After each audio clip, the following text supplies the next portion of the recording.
Point पर। जैसा कि साथी आपको मालूम है कि हमने आपसे कहा था कि आज का जो सेशन होगा वो हिंदी का होगा, और हिंदी में साथियों हम लोग करने वाले हैं संपूर्ण पेडागोजी और साथ में दोस्तों व्याकरण। ये दो चीज़ें साथी हम लोग आज करने वाले हैं। तो आइए दोस्त शुरुआत करते हैं सेशन का। बहुत स्वागत है आपका, सभी को गुड इवनिंग। पहला क्वेश्चन आपकी स्क्रीन पर है। आइए दोस्त चलते हैं। थोड़ा सा इसके वीडियो फ्रेम की दिक्कत थी पर वो ठीक हो गया। पर आओ देखते हैं क्वेश्चन पे। आओ। नॉन चॉम्स्की के अनुसार बच्चे भाषा सीखने की क्षमता जन्मजात क्षमता के साथ पैदा होते हैं। इस क्षमता को चॉम्स्की ने साथियों क्या नाम दिया था? ये साफ साफ कहना चाहते हैं कि नॉन चॉम्स्की के अनुसार बच्चों में भाषा को सीखने की क्षमता जन्मजात होती है। बच्चों में भाषा को सीखने की क्षमता साथी जन्मजात होती है। तो यह बतिया उन्होंने कहा था कि उसको क्या नाम उन्होंने दिया? चॉम्स्की का दोस्तों ये मानना था कि बच्चा जो धरती पर जन्म लेता है तो चाहे उसका रोना हो, चाहे मम्मी पापा भाई बहन दाल चावल रोटी सब्जी किसी भी शब्द का बोलना हो, इन शब्दों को दोस्तों बच्चा रट कर नहीं बोलता है। इन शब्दों को बच्चा सहज रूप से सुनकर सीख कर बोलना सीख जाता है साथी। तो इसी को उन्होंने कहा था लैड। क्या कहा था? लैड। समझे? भाषा अर्जन क्षमता। सार्वभौमिक व्याकरण भी सही है पर उतना बेस्ट नहीं है। व्याकी तो बेकारे है। एक यहाँ पे लिखा है संज्ञानात्मक मानचित्र, जिसको स्कीमा कहा जाता है। अब गुरु इसी को स्कीमा कहा जाता है, ये बात आप याद रखना। पर ये जो वर्ड है ये पियाजे के साथ जाएगा। अगले प्रश्न पे आ जाइए। शब्द में कौन सा उपसर्ग होगा और कौन सा मूल शब्द होगा? हालांकि आपके सामने पहले स्क्रीन पर यह व्याख्या तो कर दिया गया है। आप मुझे बस इतना बताओ कि इसमें संधि का नाम क्या होगा? कोई बता पाएगा तो मुझे ये जरूर बताओ। अगर कोई साथी जिसको पता हो तो वह संधि का नाम जरूर बताएं। इसे लिखा गया है कि प्रत्युन्नति यानी प्रतिधन उन्मत्ति। तो गुरु यहाँ पे ऑप्शन ए होगा। अगले क्वेश्चन पे आ जाओ। बहुभाषिकता को संसाधन के रूप में प्रयोग करने का मुख्य उद्देश्य क्या होता है?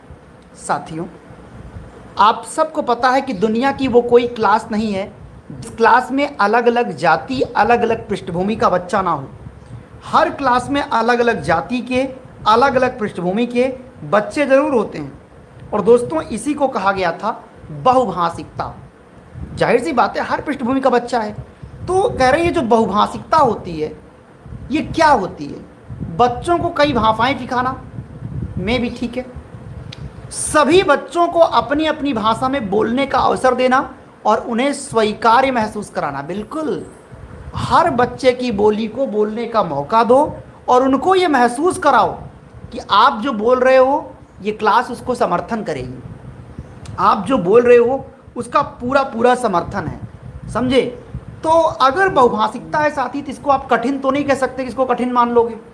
मानक भाषा गुरु ये भी गलत है, मतलब ये भी नहीं होगा।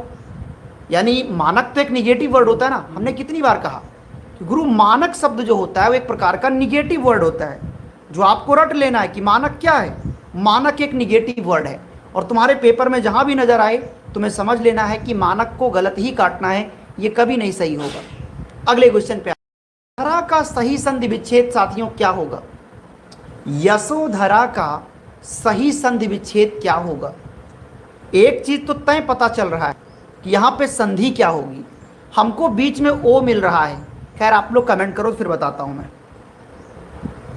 एक बार आप लोग अपने जज्बातों को रख लीजिए, जो भी आप कहना चाहते हैं अपनी बात को पुट कर लीजिए, पूछ लीजिए, जिससे हम चीज़ों को समझ सकें। जी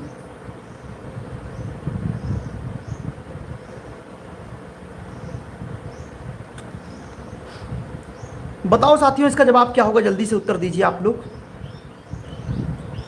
यशोधरा शब्द का सही संधि विच्छेद क्या होगा और इसमें संधि का नाम बताइए। साथियों अगर यशोधरा की बात की जाए तो इसका मतलब जानते हो क्या होता है? यशोधरा मतलब यशः धन धरा। यहां पे दोस्तों विसर्ग संधि है, इसको याद रखिएगा। यशोधन धरा नहीं होगा, यशः धन धरा। ऑप्शन नंबर जो बी है वो बिल्कुल सही है। समझे कि नहीं समझे? हाँ, इस तरह से आपको करना है। अब यहाँ पे कुछ एक्सेप्शंस भी होता है। बहुत लोग देखते इसको गुण संधि कह देंगे, नहीं भैया, देखते ही गुण संधि मत कहो। कुछ एक्सेप्शंस हैं, उनको याद रखो कि विसर्ग, जो विसर्ग संधि होता है वहाँ भी थोड़ा आपको ध्यान रखना पड़ेगा। क्योंकि अगर आप चाहते तो ऑप्शन से भी कर सकते थे कि यार इतना आसान तो नहीं होगा कि यशो धन धरा हो जाए, यश धन उधरा तो होगा नहीं, यशस धन धरा भी नहीं होगा। मतलब अगर आप बोल कर देखते तो भी पता चल जाता। तुम संधि के रूल में अगर ना भी फंसना चाहते ये तो भी हो जाता, क्योंकि यशोधन धरा इतना आसानी से नहीं हो सकता। और यश धन उधरा, उधरा कोई शब्द है, और यशस धन धरा ये भी नहीं बनेगा। तो आप देखो कुछ जगह क्या होता है कि आपको ऑप्शन को एलिमिनेट करना आना चाहिए, तो जो विकल्प दिया गया है उसे एलिमिनेट कर लीजिए। क्यों? अगला क्वेश्चन, स्टीफन क्रेसन के अनुसार भाषा अर्जन के लिए विद्यार्थी को उनकी वर्तमान क्षमता से एक स्तर ऊपर की सामग्री प्रदान करना चाहिए। इस परिकल्पना को क्या कहा गया? साथियों, स्टीफन क्रेसन ने एक बहुत बड़ी बात कही थी। उन्होंने कहा अगर बच्चे को सेब के बारे में पता है तो आप अध्यापक हो, उसको संतरा के बारे में बताओ। अगर बच्चे को 2 का पहाड़ा याद है तो उसको आप 3 का पहाड़ा भी याद कराओ। मतलब उसके वर्तमान ज्ञान में आपको मदद ही करना है। जैसे मान लो उसके पास सेब है तो भाई उसमें संतरा भी ऐड कर दो, उसके वर्तमान ज्ञान में कुछ निवेश करो। इसको निवेश कहा गया, बोधगम्य निवेश कहा गया। बहुत इंपॉर्टेंट लाइन है जिन्हें आप एकदम स्वीकार कर लीजिए, बहुत ही महत्वपूर्ण पहलू आपके लिए बनेगा साथी। समझे कि नहीं समझे आप लोग? हाँ जी, बहुत बढ़िया। चलो गुरु, अगले क्वेश्चन की तरफ आ जाइए आप लोग, जिससे हम समझ सकें कि आपको कोई दिक्कत नहीं है। ठीक है, हाँ, बोधगम्य निवेश कहते हैं इसको।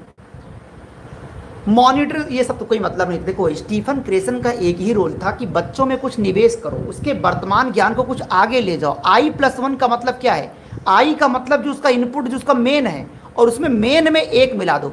थोड़ा सा आप उसको ऊपर का ज्ञान दो, थोड़ा उसके ऊपर निवेश करो। समझे साथी? आइए अगले क्वेश्चन पर। क्वेश्चन नंबर 6, नील पीतांबर में क्रमशः कौन सा समास होगा? बताओ।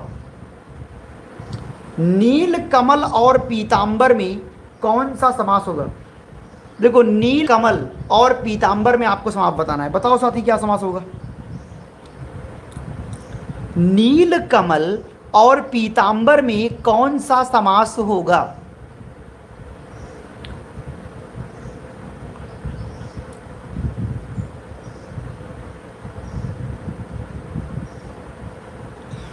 साथी, अगर देखा जाए तो इसमें आपको पता है ना, इसमें कर्मधारय भी है और बहुब्री भी है। क्योंकि नील कमल का मतलब होता है, नील मतलब नीला, कमल मतलब फूल। तो अगर पहला शब्द दूसरे शब्द की विशेषता बता रहा है, नील मतलब नीला, कमल मतलब फूल, तो अगर पहला शब्द दूसरे शब्द की विशेषता बता रहा है तो इसका मतलब कर्मधारय है। और पीतांबर का मतलब भी वही है कि पीला अंबर। और अगर बहुब्री की बात करें तो पीतम अंबरम यस्य सा, पीला है अंबर जिसका। तो यहां पे दोस्तों कर्मधारय और बहुब्री दोनों है, एकदम सही है। समझे नहीं समझे? दिग्गु समास तब होता है जब किसी समास का पहला पद दोस्तों संख्यावाचक हो। जैसे सप्ताह, सप्ताह का पहला शब्द देखो 7 है। जैसे पंचवटी, तो यहाँ पे दिग्गु समास होता। और द्वंद्व समास दोस्तों तब होता है दा से द्वंद्व और दा से दो। तो अगर कोई 2 शब्द एक साथ दिया हो, ये बहुत आसान तरीका बता रहा हूं, अगर कोई 2 शब्द एक साथ दिया हो और दोनों एक दूसरे का उल्टा हो, जैसे राजा और बगल में लिख दो रानी, तो ये द्वंद्व समास है। क्यों? 2 का उल्टा है। जैसे रात, तो बगल में लिख दो दिन, तो दोनों देखो एक दूसरे का उल्टा है, एक रात है और दूसरा दिन है। जैसे सुबह और शाम, यानी अगर 2 शब्द एक साथ लिखा जाए, एक शब्द दूसरे का उल्टा हो, तो इसका मतलब दोस्तों वहाँ पे होता है द्वंद्व समास। ये बतिया आपको पता है, मुझे नहीं लगता कि मैं इसे यहाँ पे कोई किंतु परंतु करने की ज़रूरत है। समझे साथी? जी हाँ, बहुत बढ़िया। मुझे नहीं लगता कि आपको कोई दिक्कत हो। अच्छा हाँ, अब इतना खर्चा हुआ है, थोड़ा खर्चा और भी कर लो। जैसे फाती, अव्ययी भाव समास में कुछ ट्रिक बता देता हूँ। अगर किसी शब्द की शुरुआत अनु से हो या प्रा से हो या प्रति से हो या इति से हो या साथी, या तो वो सु से हो, इत से, सु से, ठीक है। तो आपको समझ लेना है कि वहां पे दोस्तों 110% वहां पे अव्ययी भाव ही होगा। अगले क्वेश्चन पे साथियों आ जाओ। प्राथमिक स्तर पर बच्चों की भाषाई त्रुटियों के संदर्भ में कौन सा कथन बेहतर है? कह रहे हैं अगर आप एक टीचर हैं और बच्चों को हिंदी, विज्ञान कुछ भी पढ़ा रहे हो, तो बच्चा जो लेखन में गलती कर रहा है या कोई भी दिक्कत उसमें हो रही है, तो इसका सबसे कठिन पर्याय क्या होगा आपको बताना है। पहला विकल्प कह रहे हैं कि त्रुटियां भाषा अधिगम का एक स्वाभाविक हिस्सा है जो बच्चों की सोच को दर्शाती है। सही बात है भाई, गलती को हम एक अधिगम का हिस्सा मानेंगे। ये गलती इस बात का प्रमाण है कि बच्चा अधिगम के लिए प्रयास कर रहा है। समझ रहे हो नहीं समझ रहे हो आप लोग? तो इसका मतलब ये दोस्तों कि अधिगम जो गलती होती है, गलती इस बात का प्रमाण है कि बच्चा प्रयास कर रहा है। सेकंड ऑप्शन है कि त्रुटियों को तुरंत जैसे भाई किसी बच्चे ने गलती किया और आपने कहा हट, ये क्या गलत काम आपने लिख दिया, यानी एक तो बच्चा बेइज्जत हो जाता है और कठोरता गलत चीज़ है। त्रुटियों का अर्थ ये कदापि नहीं होता कि बच्चा कुछ नहीं सीखा। गलती इस बात का प्रमाण है कि आपको एक अनुभव हुआ। नज़रअंदाज तो आप कर नहीं सकते, तो गुरु ऑप्शन है यहाँ पे बिल्कुल सही है। और इस तरह के क्वेश्चन ना केवल हिंदी पेडागोजी में आता है, बल्कि पर्यावरण, सामाजिक अध्ययन, हिंदी, संस्कृत, बाल विकास सब में दिखता है। वह कुल्हाड़ी से साथियों पेड़ को काटता है, में कुल्हाड़ी से में कौन सा कारक है? हम चाहेंगे कि आप अपने जज्बातों को संभालिए और जवाब दीजिए। तो वह तो कोई व्यक्ति है, आपको पता है इसमें कर्ण कारक है, क्योंकि जब कोई व्यक्ति किसी काम को किसी वस्तु के द्वारा करता है तो गुरु वहाँ पे जानते हो क्या होता है? कर्ण कारक होता है। जैसे वह कुल्हाड़ी से वृक्ष काटता है, वह बस से विद्यालय जाता है, वह पैरों से पैदल विद्यालय जाता है। तो जब आप किसी काम को किसी चीज़ के द्वारा करते हो तो गुरु वो होता है कर्ण कारक। समझे? हाँ, कर्म कारक तब होता है जहाँ पे यहाँ को लिखा होता, अगर कहीं पे कुल्हाड़ी से की जगह कुल्हाड़ी को लिखा होता तो कर्म कारक। और अधिकरण कारक तब होता है जब कोई चीज़ कहीं पर रखा हो, जैसे जहाँ पे में लिखा हो या पर लिखा हो। समझे? जैसे कि साड़ी अलमारी में, पुस्तक अलमारी में है, पुस्तक मेज पर रखा है, तो ऐसे में अधिकरण कारक का चिन्ह होता है में और पर। तो अगर किसी वाक्य में में या पर लिखा है तो अधिकरण कारक, को लिखा है तो कर्म कारक, के द्वारा या से द्वारा लिखा है तो करण कारक, और अगर अलग होने का भाव आ रहा है तो साथियों वहां पे होता है अपादान कारक। समझे नहीं समझे साथी? कोई दिक्कत या परेशानी तो नहीं है आप लोगों को साथियों? जरा भी शंका हो तो मुझे सूचित कर देना, बता देना, जिससे आपकी समस्या का समाधान हम कर सकें। और एक ही आपसे निवेदन है कि अभी तक अगर आपने वीडियो को लाइक नहीं किया है तो सो प्लीज़ एक बार सभी लोग लाइक कर दो। और अगर चैनल पर आप पहली बार विजिट जरूर कीजिए, जिससे आपको क्लास का नोटिफिकेशन मिलता रहे। ठीक है, आ जाइए साथी, क्वेश्चन नंबर 6 की बात पे आ जाओ साथी। वाइगोत्स्की के अनुसार बच्चे अपने सहपाठियों के साथ सामाजिक अंतःक्रिया करके सीखते हैं। इस संदर्भ में भाषा का कौन सा रूप आत्म नियमन में मदद करता है? साथियों, हम सब इस बात को जानते हैं कि वाइगोत्स्की की बहुत फेमस लाइन थी। वाइगोत्स्की ने साफ साफ कहा था कि बच्चा हिमालय के पर्वत और जंगल में बैठकर नहीं सीखता। बच्चे का ज्ञान को अर्जित करने का साधन है समाज। वह समाज में लोगों के बीच में चर्चा, परिचर्चा, अंतःक्रिया करके सीखता है। और बच्चों का लोगों के बीच संवाद करना सामाजिक वाक कहा जाता है, व्यक्तिगत वार्ता नहीं भैया। व्यक्तिगत वार्ता तब होती है जब कोई 4 लोग उपलब्ध नहीं रहते हैं। समझ रहे हो? तो गुरु यहाँ पे ए वाला है। और एक लाइन में आपसे पूछूंगा, ये बताओ कि यम के ओ का सिद्धांत किसने, कमेंट में बताओ, यम के ओ का सिद्धांत साथियों किसने दिया था? यम के ओ का सिद्धांत साथियों किसने दिया? बताओ प्यारे। तो यम के ओ का मतलब होता है साथियों मोर नॉलेजेबल अदर्स। अर्थात वाइगोत्स्की ने कहा कि कोई भी व्यक्ति भला उस व्यक्ति से क्यों सीखेगा जिसके पास उससे कम ज्ञान हो। हर व्यक्ति उसी से सीखना पसंद करता है जिसके पास उससे ज़्यादा ज्ञान होता है। समझे साथी? हाँ, ये महत्वपूर्ण पहलू आपके लिए था जो बहुत जरूरी है साथी। अगले क्वेश्चन पे आ जाइए, क्वेश्चन नंबर 10। इनमें से गुरु तद्भव कौन है? आपको बताना है, बताओ तद्भव कौन है। साथी दो शब्द होता है, एक का नाम है तत्सम, तद्भव। तत्सम का मतलब होता है उसी के समान। उसी के समान मतलब जो शब्द संस्कृत के जैसा लगे, जो शब्द साथियों आपको संस्कृत के जैसा लगे, मेरी बात को आप गेट कर रहे हो नहीं कर रहे हो? जो शब्द साथी आपको संस्कृत के जैसा लगता है वो तो गुरु आपका होता है तत्सम, लेकिन जो आम बोलचाल की भाषा में वो तद्भव है। हमने कहा कि इनमें से कौन सा तद्भव है? अग्नि, मयूर, कपूर, दुग्ध। साथियों यहां पे आपका जो जवाब जाएगा वो जाएगा कपूर, क्योंकि कपूर का दोस्तों जो तत्सम होता है वो कर्पूर होता है। क्या होता है प्यारे? कर्पूर होता है, इसको याद रखना, कर्पूर। ठीक है, अग्नि का तद्भव आग होता है। चलो साथी आगे चलते हैं।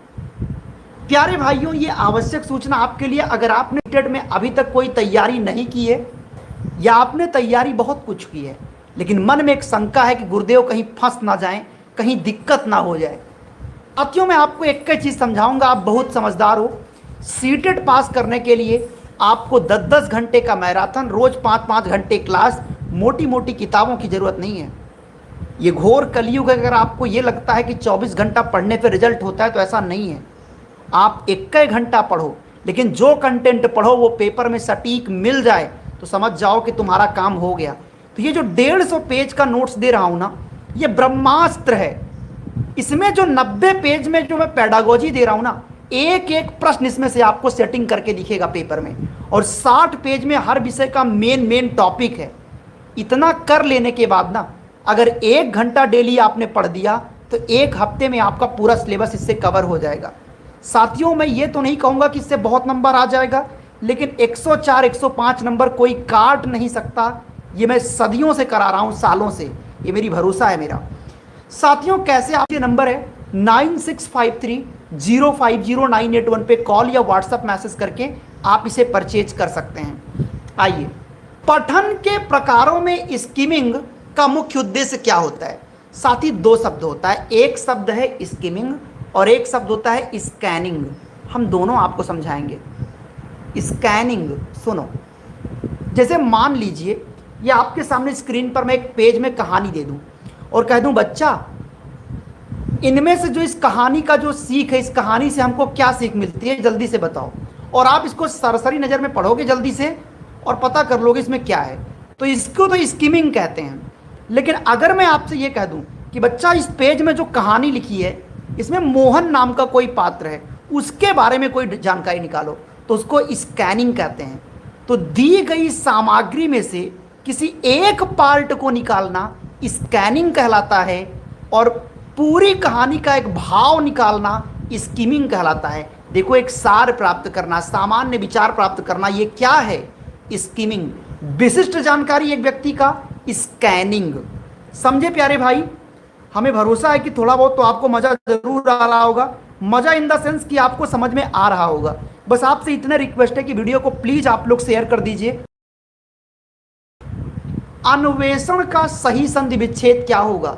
साथियों हमने इसका ट्रिक बताया था।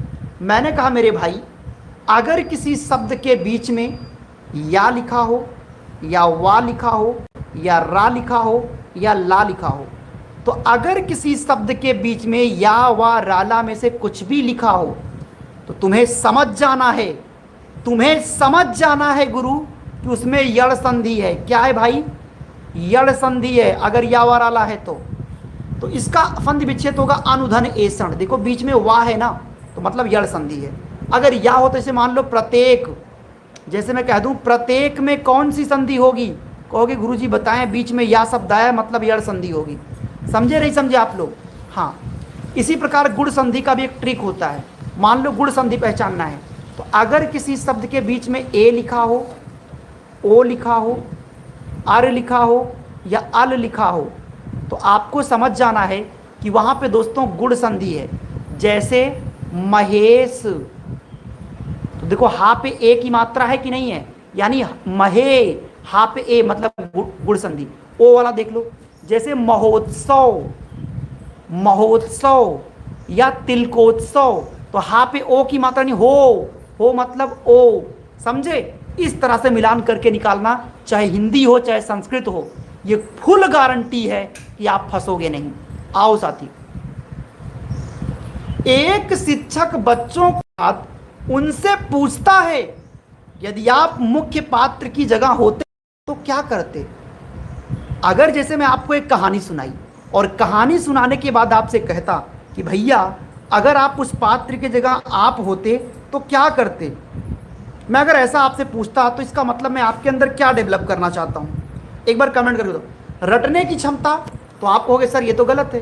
तथ्यात्मक, अब ट्रिक फॉलो करो, ये कोई नहीं बताएगा पूरे यूट्यूब पर कि अगर किसी विकल्प में तथ्य लिखा हो, पूरे विकल्प में अगर कहीं भी तथ्य लिखा हो या स्मरण लिखा हो, वो विकल्प कभी नहीं सही होगा।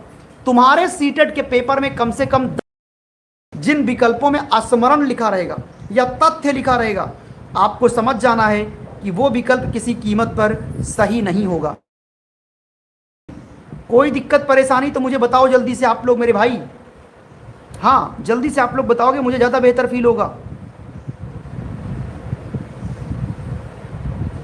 एग्जैक्टली यहां पे सी वाला आपका सही है। आगे, रहीमन पानी राखिए बिन पानी सब सून, पानी गए न उबरे मोती मानुष चून। इस दोहे में साथी कौन सा अलंकार है? कमेंट करके आप सबको बताना है मेरे भाई, जवाब क्या होगा? तनिक विचार करें आप और मुझे बताइए।